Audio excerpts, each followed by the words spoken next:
Hey there, friends. In this video, I'm going to be showing you how you can make your audio sound crisp using Audacity.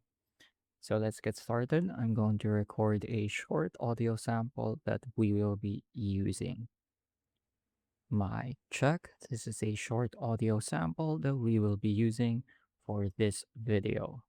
My check. This is a short audio sample that we will be using for this video. So that's pretty good.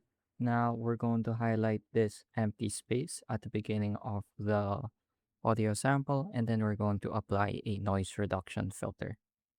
So let's go ahead and click on noise removal and repair under effect and click on noise reduction. So it's important to first highlight the noisy part first and click on get noise profile. And once that's done, you can select everything, go back to that window, and now we should be able to use step 2 of the noise reduction filter. So these are the settings I'm going to be using. Let's click on preview to give us an idea of what it sounds like. My check. This is a short audio sample that we will be using for this. Okay, that sounds pretty good. I'm going to increase the sensitivity. My check.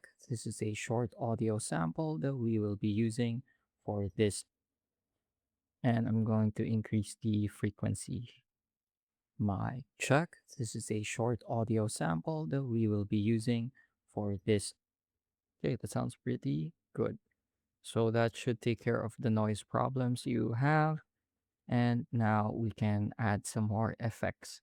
So let's go ahead and go to EQ and filter, and then let's click on graphic EQ.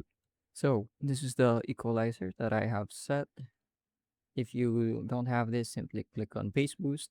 And then while I'm bass boosted, I also reduced some parts on the higher end while raising the very end of the filter. So that way, even though the bass gets boosted, we still don't lose a lot of detail and clarity by raising the higher end also. So let's go ahead and click on apply, and let's give this a listen. My check. This is a short audio sample that we will be using for this video. So now the sounds a lot better compared to before. And one last thing that we can do is to use a compressor.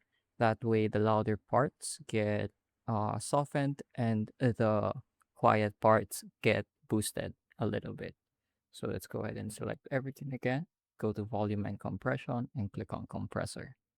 So these are my settings. I'm going to reduce the makeup gain a little bit actually. And yeah, I think that's pretty fine. So you can click on preview to get an idea of what this is going to sound like. My check. This is a short audio sample that we will be using for this. And it sounds pretty good. So now I'm going to click on apply. And this just makes the audio volume a lot more normalized. So let's go ahead and listen to the whole thing again. My check. This is a short audio sample that we will be using for this video. And there's our finished product. And that sounds a lot better compared to where we first started. So that's pretty much it. I hope I was able to teach you something new and something useful. And as always, thank you for watching.